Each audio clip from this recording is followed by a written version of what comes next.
Good afternoon, everyone. Welcome to our next HRAI session, The Power of Analytics, Manage the Impact and Drive Organizational Success. I will take few minutes, ladies and gentlemen, to run through some of the protocol while on Zoom, who many of you would be familiar with. Three rules that I would like to take you through. First, please do not record this meeting. Allow us to do it as we do it by following all the protocols of keeping things discussed as confidential, while the edited version will be available online as we have very strict and well-defined guidelines for the same. Please do keep your videos on so that it looks nice to see all and the panel will enjoy responding to all. It will give us a feeling of speaking to an audience. Please use your full name as your screen name and not your device name, as it doesn't allow us to identify who you are. If video is off and name is also not mentioned, we will have to move these participants to waiting room for security reasons. So please cooperate. HRAI is a non-profit organization and a body established to enable community members to explore, discuss, and understand the current scenarios. It is supported by associations like Federation of Gujarat Industries, Asia IT Association, NASSCOM COE Gandhinagar, LMA Lucknow, and Bharat Nirman. Without taking much time, I will start with a quick round of introduction of our esteemed panel members. I will now introduce Mr. Sandeep Jain, AVP Max Life Insurance Company Limited. He is a leader with 18 years plus experience in leading OD, capability development journeys, employee engagement practices, leadership development, and internal communication. Anchor, great place to work agenda, experiences in leading organizations, wide culture transformation projects, diversity and inclusion initiatives, and impactful learning programs across layer and function. Design strategies and initiatives to embed organization values and enable strategic change management. Thank you, sir, for accepting our request and being part of this session. Our next panel member, Mr. Dhruv Rastogi, Vice President, Big Data and Advanced Analytics, Vodafone Idea Limited. He comes with over 11 plus years of experience in the field of data science, leading with a strong track record in delivering results across financial service, marketing, and sales. Expertise in building analytic teams and scaling AI practice in organization. Thank you, sir, for accepting our request and being part of this session. Our next panel member, Mr. Umesh Rateja, founder, SUMS Corp Solutions and Honorary Joint Secretary and Director, Asia. He comes with over 16 plus years of experience as an accomplished HR transformation leader. He also is a business collaborator, providing larger solutions that deliver differentiated business results, from talent acquisition to management and on to coaching them to align their individual goals to larger interests. Through coaching, he looked to inspire people, giving them a motive, a reason for self-betterment, and empower them to follow their path. Thank you, sir, for accepting our request and being part of this session. Now I'll introduce our panelist and moderator for today's event, Mr. Yatindra Vijay, Head HR InfoStretch Corporation. He comes with 17 plus years of progressive experience in managing and leading various aspects of human resource, spanning across high-paced business domains of IT and telecom. He is a prominent leader and has helped building organization, culture, and building great place to work. Without taking much time, I would now request Mr. Yatindra Vijay to take over this session. Over to you, Yatindra.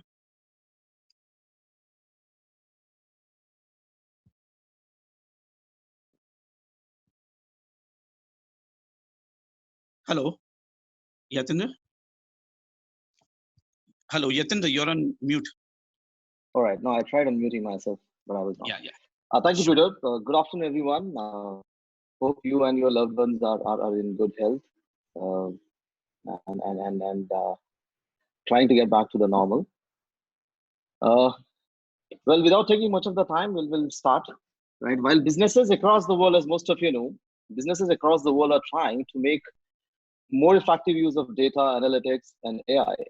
There's a key obstruction which is holding many of them back.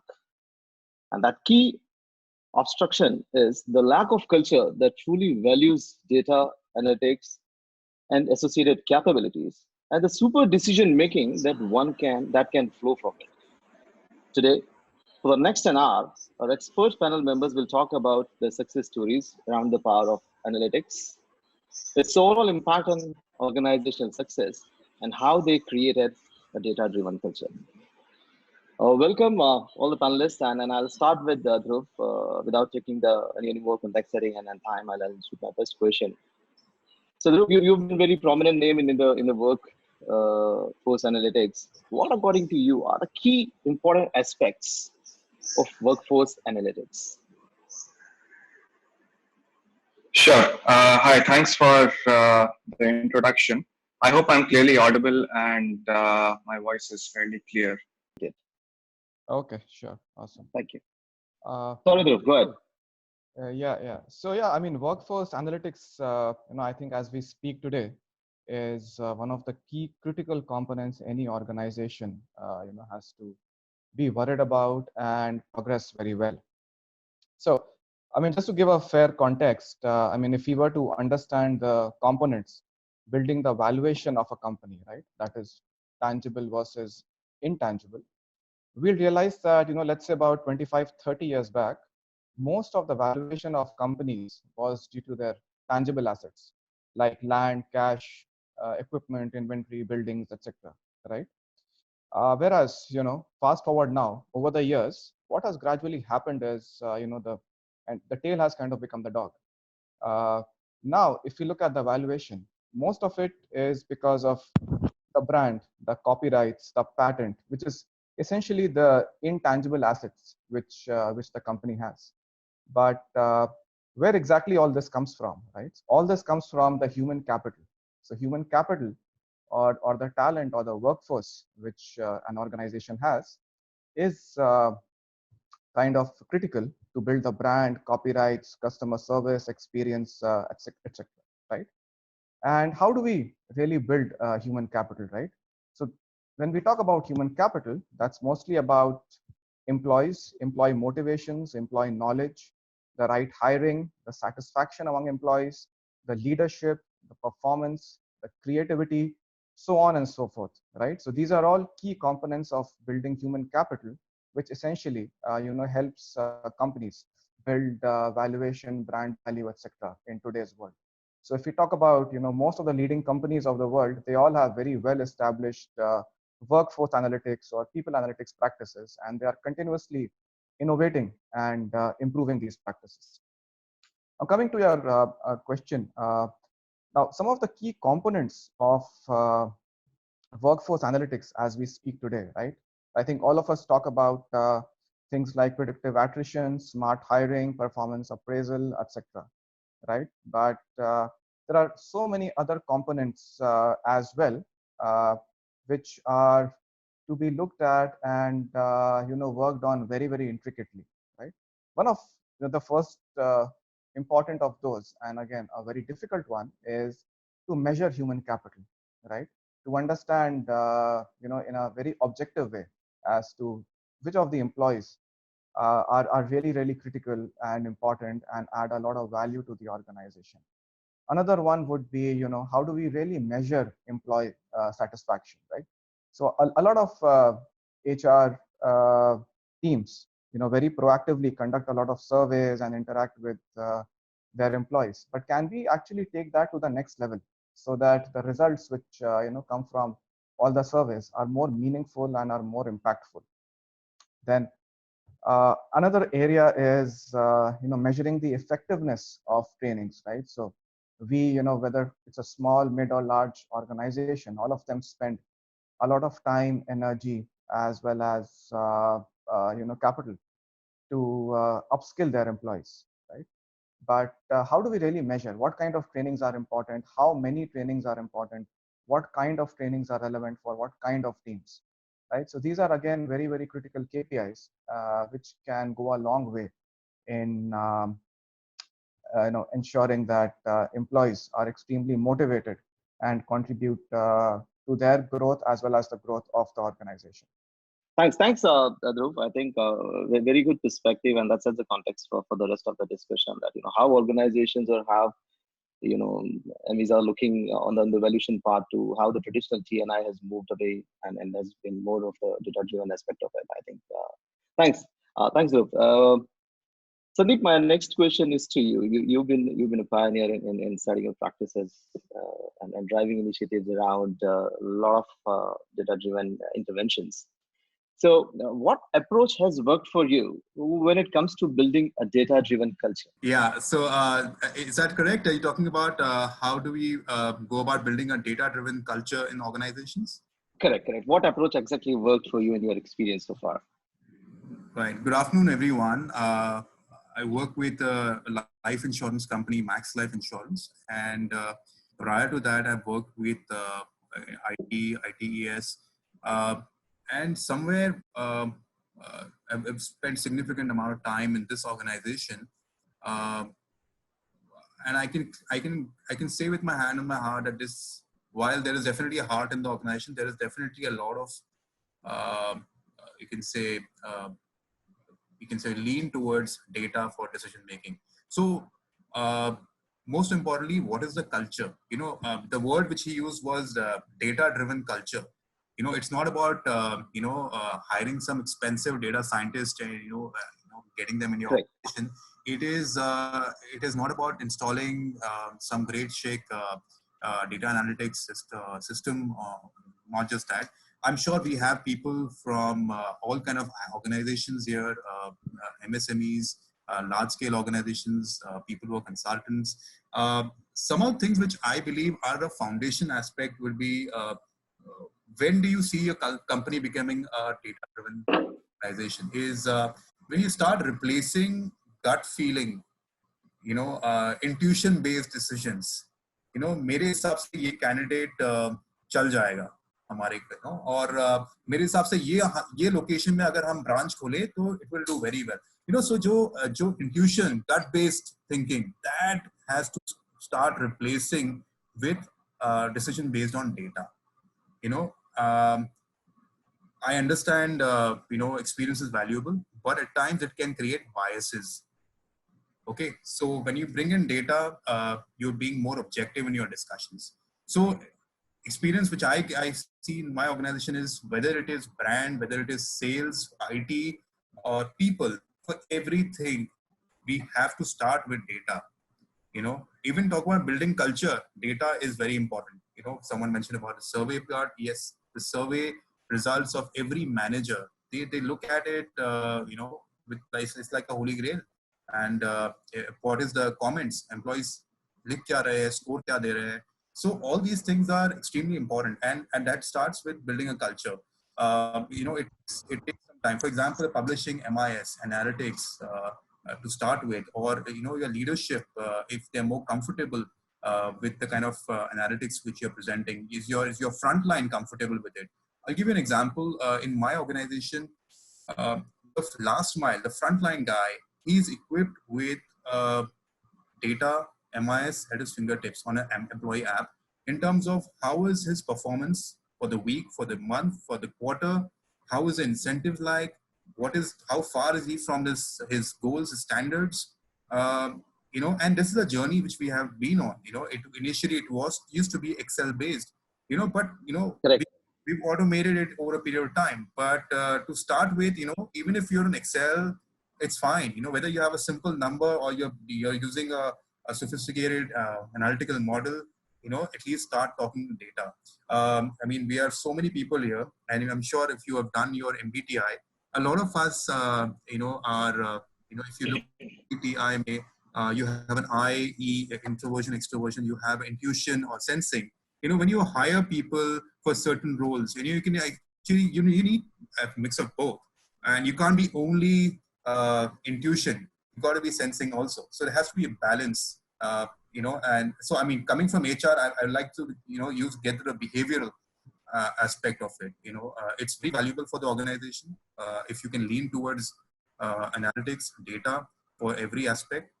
but you got to make it start. Over to you. Right. Thanks, Sandeep. Sandeep. I think one very important aspect that you touched is, moving away from the gut or the intuition-based decision making to data-driven decision making, and that flows from top to down. I have a very interesting question, brother, on this specific on this aspect, but I'll park it for now, and maybe I'll touch base next. Thanks, Sandeep.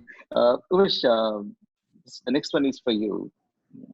What are the three most common challenges organizations face when it comes to selecting, deploying, or adapting data analytics? What are those three common challenges? I mean, in your experience of diversified experience, what is that? Those three challenges that you have seen. First of all, the way Sandeep said, it's the gut and the intuition which people have. The first challenge before you get into the deployment or selection mode is the management getting convinced, why do I need a tool? So what is the ROI going to be? How is it going to help me? And we've been making good, hence we've grown and we've reached where we've reached. So I think it's that typical change management process which one goes through. And it's also at that time where the promoters and the business heads are actually looking at saying, is it going to be delivering bang for my buck? First of all, before we really get into deployment, it's saying we have enough data, we have enough MIS, we have a good, chartered accountant. And because for them, the moment we speak about data, the large picture of it floats and keeps getting compared to financial reporting, financial MIS, everything is financial. Hence, even the predictive, rudimentary predictive modeling which they do is also based on, the gut and the experiences. And that's what, truly speaking, data is.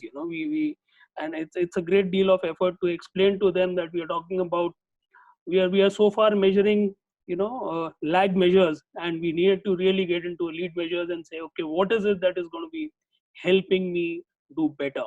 So I think that's one very big challenge which organizations struggle. And the second part which we see is the data is courtesy MS Office, and Excel.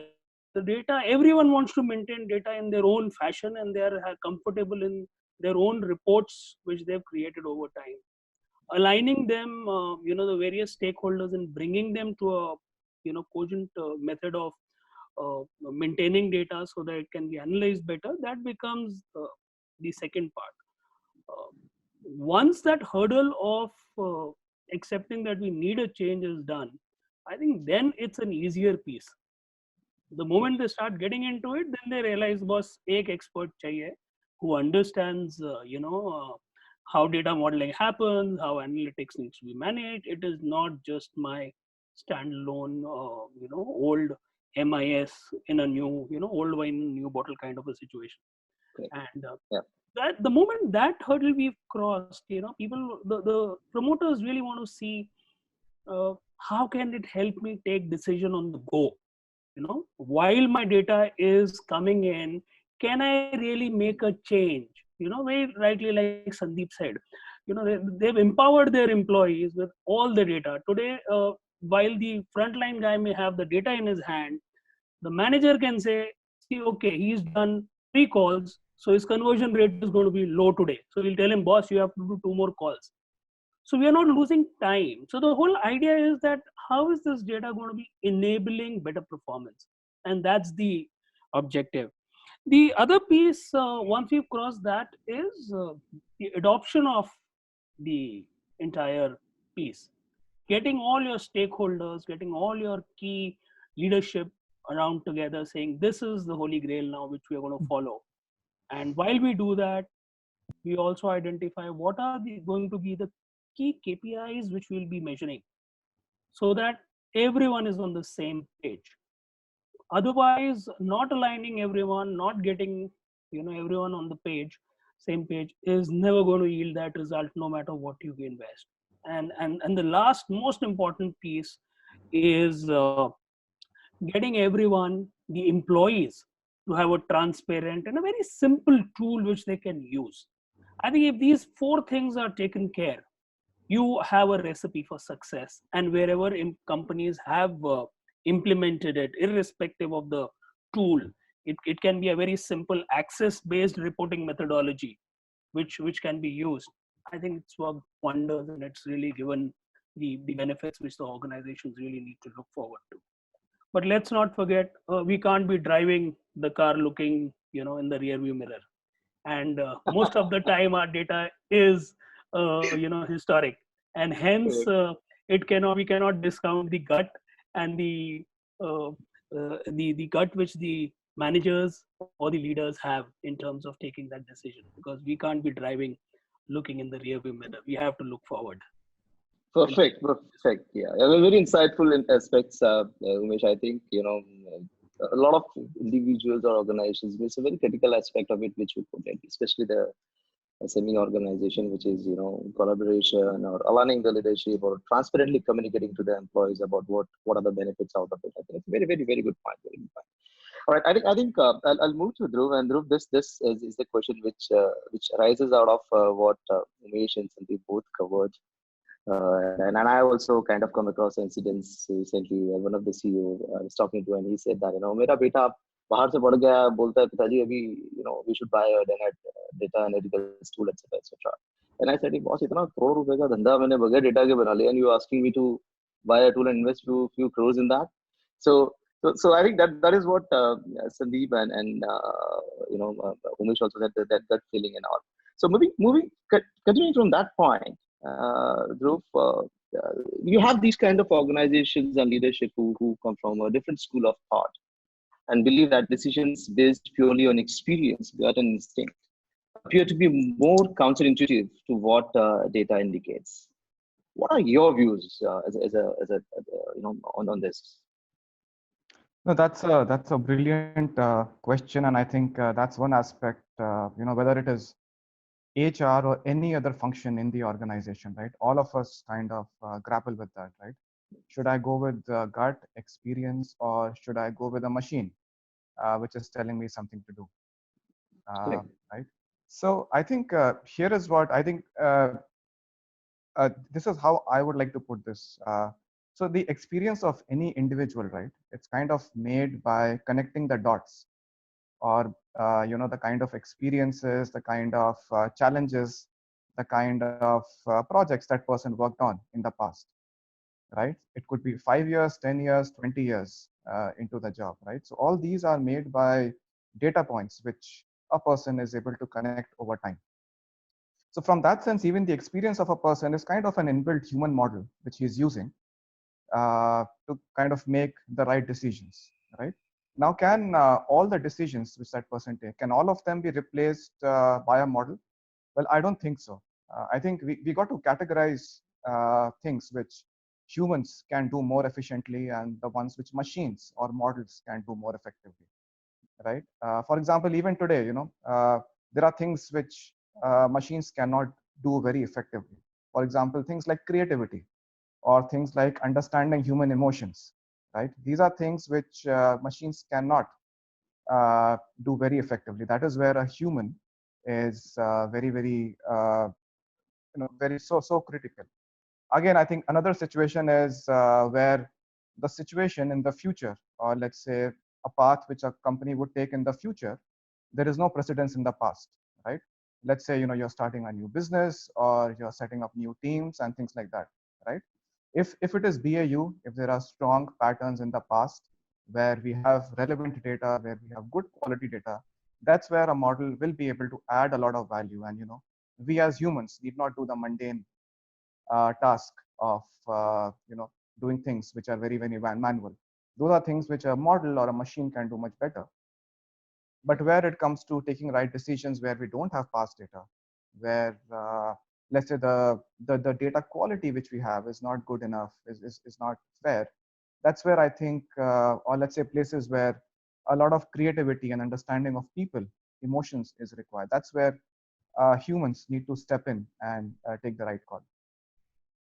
Thanks, Dhruv. I think two things you coined. One is relationships and what humans and machines can do. I think I heard somewhere 2 3 years back a term I'm carrying forward is, HR is no longer known as human resources. It is more about human relationships, and that is replaceable by any machine or something like that. Would it be fair? I think since Sandeep and Rumesh, you want to add, because both of you also touched this gut feeling. You want to add anything on this particular point? Or would it be fair to conclude that, when making decision, gut feel and contextual realities must be combined with data to arrive at a decision, right? Is that a fair? Yeah. All right. Okay. All right. Thanks, Dhruv. Moving on to Sandeep. Uh, Sandeep, I'm trying to use your expertise. I'm again quoting that, the kind of work that you have done from HR perspective in implementing practices. So my questions are more related to that. Distributed and remote workforce is a norm now, or maybe for some companies it is going to be a new norm, right? But for many others, it is like in our industry, it has been a norm. How does data analytics help or can help organization cause the need of this distributed workforce? Sandeep. All right. Just a little bit about my work, my organization. We are about 15,000 employees, and about 30,000 of them would be remote. So they'll be selling or servicing. They'll be on the field. Out of 13,000, half of them would be setting out of branches. Half of them would be setting out of our partner branches. So wherever we have a bank partner, they will be having one of our employee. So you can understand where we are. About 10% of our organization is in the home office. The rest are in the field. Today, actually, in Corona days, we have everybody is as apart or as together as you can think of. But it's important that you are on top of your employee sentiments in terms of your needs. What is driving them, what is a concern for them. So we keep a track of multiple things in terms of what kind of people are we hiring, what is the kind of source pool they're coming in from, which source pool is turning out to be better for us, and is that kind of being leveraged more often. So for example, we see one department leveraging employee referral significantly more than the others, and there's a benefit that the nudge will be to the other function to kind of leverage that, because if you have great engagement scores, if your employees are giving you great NPS, that they are promoters, so why don't you use the referral power. So right from your hiring to the skill building in terms of when you're coming in, what kind of skill sets, is there a base level skill set which is identified at the interview stage. So they can start off from the level of training which is available in the organization, to the aspect of mobility, where you have career aspirations after you spend some initial successful stints or cycles. Are you getting the right opportunities within? So for example, can you ensure that employees have a clear view of all the open positions in the organization? Is the data available on recognition? Recognition motivates us more than money, and that's a science we are all aware of. A simple thank you is much more powerful than an incentive. So who are managers who are recognizing? Who are your managers who are not recognizing? How many recognitions have I got? How many recognitions have I given? So for example, in our organization, when I get a recognition, I know, okay, in the last 30 days, this is my first recognition. The person who gave me this recognition has given about 3 recognitions in the last month. So we try to quantify all these things, to drive certain behaviors, which are towards, building a more inspired, engaged workforce. So whether it is about, making sure that they have the right tools to do their job, at the same time equipping the managers to make sure that they are able to engage with their employees the right way, their reports of in terms of the pulse sentiments, the verbatims, in a very simple, easy to use way, action plans which can be, it doesn't have to be really cumbersome and kind of losing interest. So if you're able to build that approach in all your people practice, I think it would really help. Look at what kind of people are getting hired.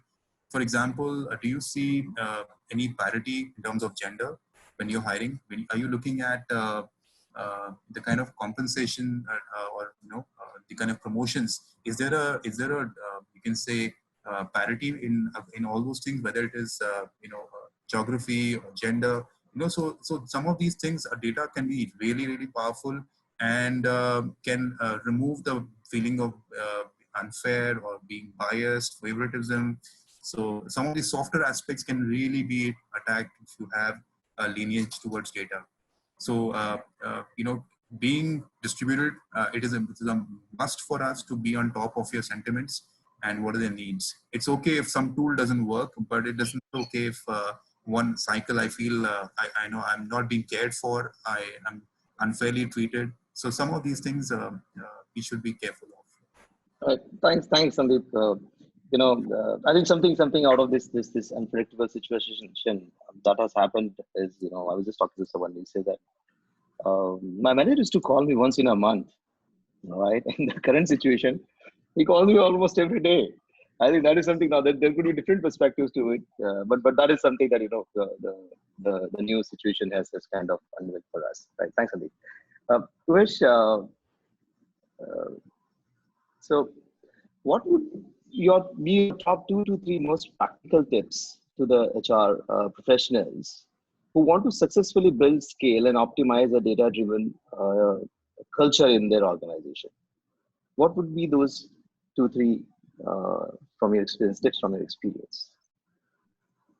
Just to, before I answer the question Sure. which you put, I think Sandeep made a very pertinent point, and it's again we speak in HR, we speak a lot about psychometric tools. Personally, I believe our psychometric tools are based on a lot of empirical data which we've collected, and hence we are predicting a person's behavior. And so therefore HR as a function is not alien to usage of data. It's just that we've used it in a very well packaged and a very, very easily crafted methodology which gives us the report. Coming back to the question which you posed, uh, uh, see, today we've been speaking of HR as a support function. HR needs a place on the table, and hence HR business partner roles and HR operations, the center of excellence, all the early 2000 Dave Ulrich models of HR which he foresaw today are being used. And I think the most important factor which needs to be done is HR has to have their roadmap aligned to the business roadmap. That's the most important factor, because we are there to support business, and hence the roadmap cannot work in isolation. It has to be aligned. So before I go to the tips, I think that's the most important. And let's say the roadmap which we had created for ourselves, let's say last year, and had COVID happened in between the financial year, I think that would need to get changed completely, rehashed in line with the supporting business. So that's the kind of point which I'm making, is that it has to be aligned. That's number one. Second, I think which is the most important factor, is HR needs to really evaluate and come to a point saying, how is it that HR is going to be contributing to the bottom line of the organization clearly, and that has to be in a quantified methodology. Uh, just to give you an example, we can break that up into 2 aspects: cost and revenue. Under the cost head, we can put things like employee cost. We can look at things like attrition. We can look at effectiveness of policies which we've implemented, and absenteeism. Those kind of things are a clear cost indicator where we are impacting it. And the moment we start measuring these things and start showing it to business, like Sandeep said, having these matrices, having a very transparent and a pre-agreed, format in which we are going to be moving. These are the things which business is going to be very clearly talking about, because business today are moving to SBU, concepts where a business head is responsible for his P&L. And the moment he is responsible, if you start talking to him with data saying how many people have left, what is the productivity, then he starts listening to you and he starts valuing you as a partner in business. He really sees you not as an HR guy who's doing his tick in the box kind of an activity, but he's truly adding value. So that's on the one part. The other part is on the revenue side. I think the biggest pain which we see is the never-ending hunger and grouch of business for recruitment. I'm always behind, my numbers, and hence every end of quarter, every quarter, there is through the mid of quarter, there is one argument or the other which keeps saying my targets need to be realigned because I've not got my headcount in place. So I think that's another area where we can clearly, as HR, contribute to the revenue of the organization, and by way of revenue, we are actually contributing to the bottom line. Obviously, things like capability building in today's time and age, I would say reskilling is become a significant important factor. That are my people really skilled? Do I need to upskill them in order to work from anywhere, not just work from home? Do I have the right capabilities for them? While in a normal way we keep talking about learning and development effectiveness and training effectiveness, that continues to contribute. But am I getting the right ROI? Can we tangibly show how the training of an individual, how has the performance improved? On the overall basis, we can run various matrices, in terms of performance overall. So two things very clearly: cost versus revenue, and anything and everything that you want to measure should be in support of business, and there should be no matrix which cannot be measured in a tangible way, because everything is measurable either through quality or through time or through cost.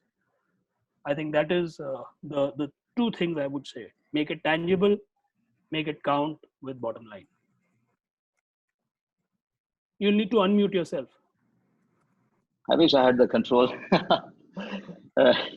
Thanks, thanks, Nimesh. I think measurable outcomes is something that it's something that each one of us should be focusing on as we move forward, in the right direction. Thanks.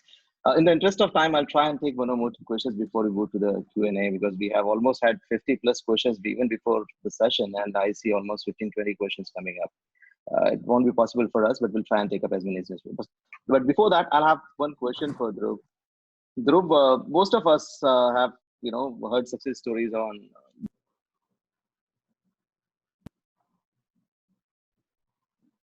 Am I audible? Yes. Okay. Sorry, I don't know where I lost.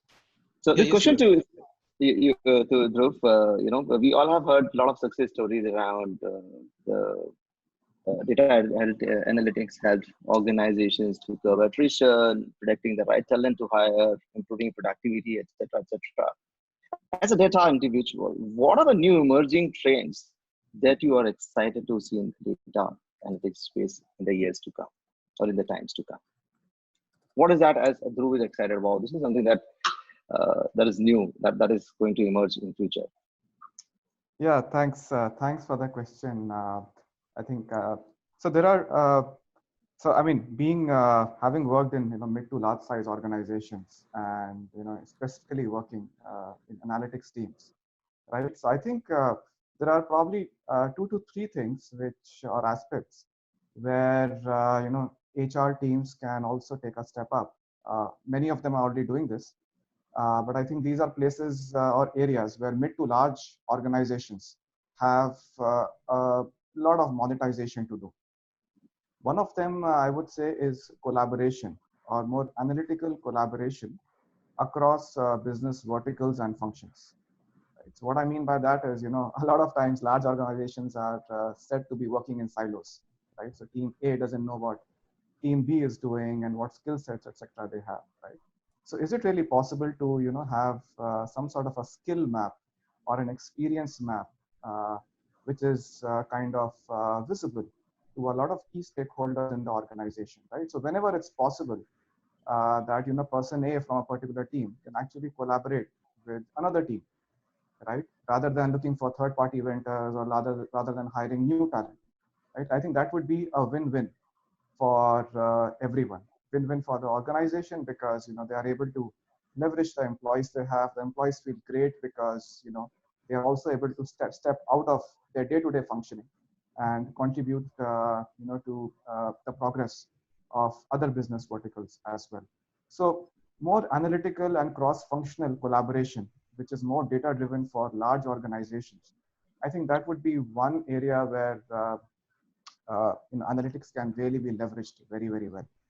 Fantastic. The other is, I would say, is more analytical career maps for employees. So a lot of times, what happens is new employees join an organization, and after 1 or 2 years, they are really confused as to what would I do in this company 3 years, 5 years, 10 years down the line, right? So if let's say the HR team is able to put all the data together of all the possible career maps, it could be within their team, it could be outside their teams, it could be within their function, outside their function, right? So in the next 3 years, 5 years, 10 years, what are the various possible career maps or career progressions which an employee can take, right? Basis his preferences, basis his or her choices, right? I think that would be again a great place or a great area where analytics can really help. Fantastic insights, Dhruv. I'm looking forward to such analytics coming forward where we can have the career progression of an individual and of course the cross-functional intakes. Fantastic insights. Thank you. Sandeep, I have, in the interest of time, I'll just want to ask, and we'll have to wrap that up in 2 or 3 minutes. You have implemented many solutions, interventions in engagement side. Can you share the success story of one such solution that you believe that the entire participants uh, that would be help to all of them? One solution which you implemented towards employee engagement using data analytics. Considering the time, I'll be very brief. Most of us are aware of this employee engagement surveys, which we conduct for this to listen to our the sentiments once in a year, sometimes once in 2 years. So we have done that in our earlier years, doing annual or biannual surveys. And what happens is life insurance as an organization. The kind of churn it sees, sometimes these results can be pretty outdated, for a particular unit. In fact, the shelf life goes down. At the same time, you're asking the same set of questions to the organization, irrespective of where they come from. So we recently implemented about 18 months back a continuous listening process where we are listening to the employees, not just during annual engagement surveys, but there is, for example, right now when the COVID thing is on, there are 2 pulse surveys which we have done. In fact, just yesterday we did a presentation, executive presentation to the leadership team, telling them exactly what are some of the key insights from that for your units. For example, if somebody who's leaving us, serving those exit audience, people who are joining us, serving them separately. There are so many internal customer facing functions like human resources, finance, procurement, IT. How are these, while we expect our employees to be very customer obsessed, that's one of our value, but in terms of is the inside reality match mirroring that? So surveying how are these on customer alignment, are they really delighting their internal customers? So one platform where you can actually get all the voices at this, and for a manager, for a leader, it's so easy to see how their employees are feeling, sensing, during the COVID time, what I need to do better. What are people saying? The verbatim at times, when you're looking at 15,000 people, the verbatims can be difficult, but that's a lot of rich quality available. So is there a way to kind of make sure that your solution which you're implementing has AI or NLP, natural language processing integrated so that you're able to get sentiments, easy word clouds, just so that you can easily get the grasp of what the organization is speaking. So always, I think that's something which we've really benefited You're also on the Great Place to Work journey. With the only life insurance company. In fact, last year we featured it in the top 100 list of companies. So there's always this impetus to how do we improve, and there's not a single year in the last 8 years where we haven't dropped. We've always moved up. It's a rare company to do that. So you got to take your culture very seriously in terms of analytics. True, Sandeep. I'm glad to know that you featured in top 100, and we are also together in the journey of Great Place to Work, right? Yeah. Umesh, Umesh, quick one, and then I think this is, I'll move to the participants' questions now, and this is a very interesting question that one of the participants has asked. In the current situation where there is so much of uncertainty and unpredictability, how data analytics could have helped or will help us in mitigating similar situations in future? Umesh. Okay, first of all, I don't think so anyone anticipated a situation like this. Having said that, this is a multi-dimensional situation. It's not just a simple problem, because if it was a simple problem, our BCPs would have just seamlessly flown into it. I think I'm yet to come across any organization which says, there was a problem and our BCP took over it. I think everyone had to struggle, since it's a situation at a global level. And I think the new thing which the learning from here, what will happen is there'll be a lot of more data points which we'll need to start collecting, so that if there's anything which is of this nature or similar nature, uh, so that we are a little better prepared. Just to give you an example, we do collect a lot of demographic details of employees, and over the years as the laws keep getting changed, we keep amending our personal application form, so to say. I think the future, we are going to be asking people what is the kind of broadband connections they have at home. Do they have place where they can work from home? Would they prefer working from home, or would they like to come to office? Those are the kind of data points I think we'll start looking at from a future work point of view. But what is very important here is that while we keep collecting data which may help us, the sensitivity and the sentiments attached with the pain which people are going through, I think that has made organizations extremely more sensitive towards their employees. And even the SMEs and the MSMEs, we see that while they may have their financial challenges, they've become sensitive. And there will be more indicators which we'll start picking up. How do we work upon? I hope and pray nothing like this happens in the future, or if it happens, we are better equipped to manage it. But I think there's a great learning in the last 60 odd days which people have gone through, and organizations will start putting those learnings together. Right. Thank you, Umesh. Yes, I think we've all have started collecting those data points, right? And working in that direction. Thanks. Moving on to the next question.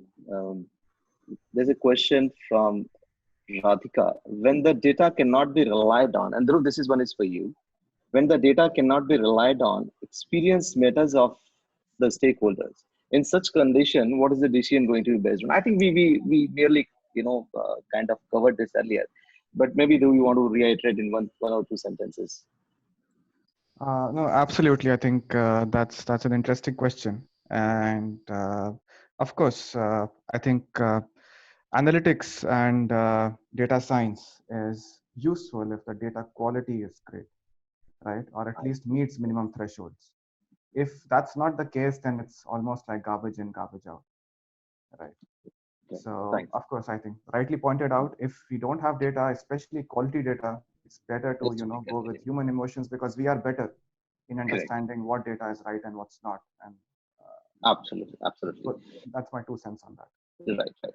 Sandeep, we talked about a lot of things, you shared a lot of insights, but how data can help in resolving variety of conflicts that keeps on emerging in day-to-day organizational culture? Can you share some insights on that? How data analytics can help us manage conflict? This is another question. I missed the name of the individual, but it's a good question. I'll just come to that, but there's something which was a thought which I wanted to share. that before.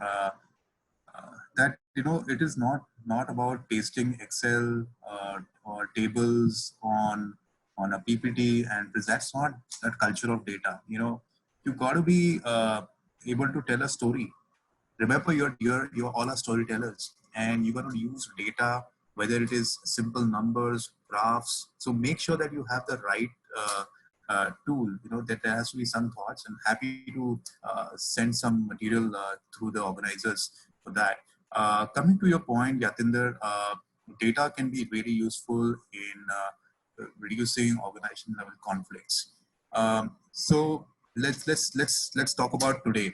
Today, how many of us, if I really have a pulse questionnaire to this group, how many of you all feel that you have better work-life balance or poorer work-life balance than the normal days? The answer in my organization is it's very poor. The work-life balance is gone for a toss.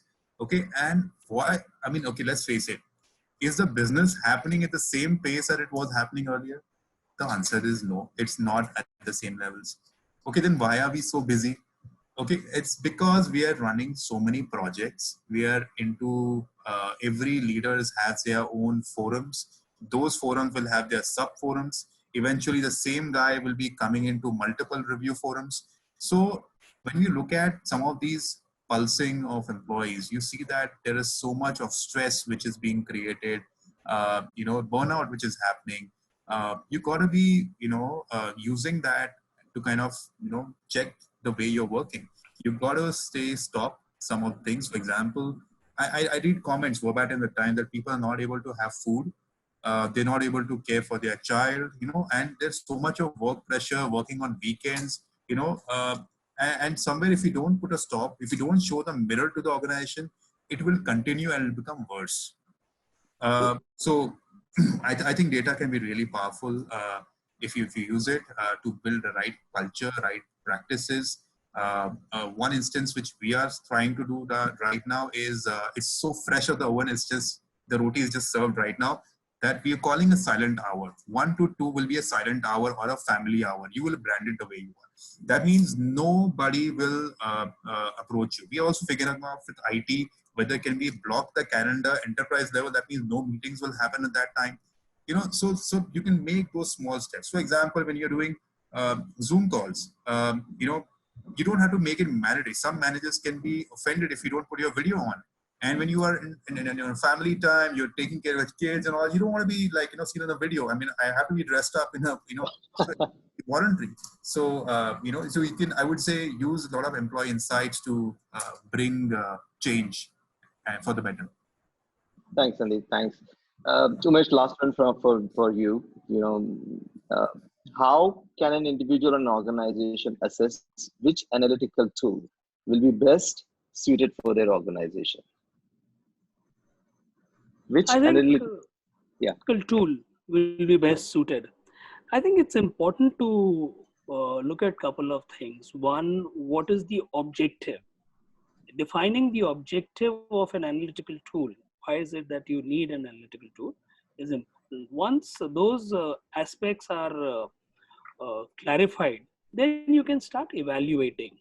And based on your evaluation, then you will see, okay, what is my current analytics which I have, what is the change which I want, and based on those things, you can then start evaluating what are the options available. And obviously things like budgets, people, ease of it, is it going to be helping me with the predictive analysis? And then obviously we can keep on adding whether it has ML portion of it, does it have AI based predictive analysis in it, and it can go on. You can keep making it sweeter the more sugar we put in it, the more money the organization has in terms of investing on resources.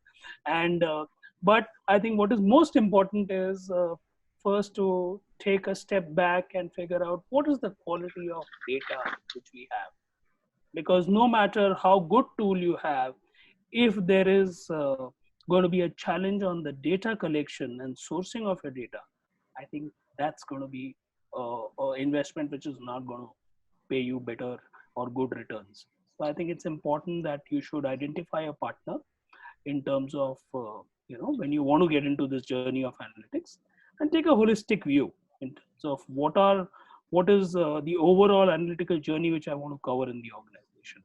And then you'll pick out HR, you'll pick out finance, you'll pick out production, deliveries, and then it can keep going on. You can have a well laid out journey and milestones around that. I think that's Right. what I would like to Right. suggest. Thank you so much, Umesh. Thank you, Sandeep and Dhruv, for all your answers. I think very insightful. Peter, in the interest of time, and I hand over to now the organizers. Thank you so much, Yatindra, for moderating it so well. Thank you, panel members, Mr. Umesh Rateja, Mr. Dhruv Rastogi, and Mr. Sandeep Jain.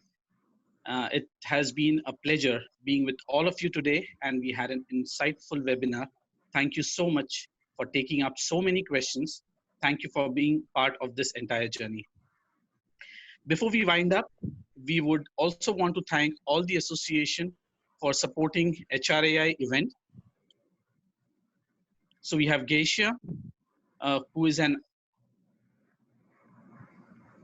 ICT window of Gujarat to the world and nurtures, fosters, and tracks the ICT industry of Gujarat. It is the only state-level association for electronics, software, IT, ITES, BPO, KPO, LPO, telecom, ISP, networking, and IT education, which is recognized by the government of Gujarat. We have the Federation of Gujarat Industries, was founded in the year 1918. It is one of the oldest active socially conscious industrial association in the country. The Federation of Gujarat Industries aimed at promoting, protecting the interest of industries and also catering to the needs of the community at large. So we have the NASSCOM Center of Excellence, IoT and AI, a non-profit industry association, is the apex body of the $180 billion IT BPM industry in India, an industry that has made a phenomenal contribution to India's GDP, exports, employment, infrastructure, and global visibility. In India, this industry provides the highest employment in the private sector. Then we have Bharat Nirman, was set up in early 1980 and was registered as a charitable and public utility organization on 9 June 1980. The main objective with which the society was set up was to revive all ancient Indian science and propagate Indian way of life, culture, and development. We have Lucknow Management Association, was formed as a local chapter of AIMA in 1976. Establishment of IIM at Lucknow in 1984 gave flip to LMA's endeavors in proliferation of management knowledge and taking the management movement forward. So thank you once again, dear panel members and our participants, for joining us today, and see you soon on the 28th of May for our next session on future of work, why, what, and how. Thank you so much.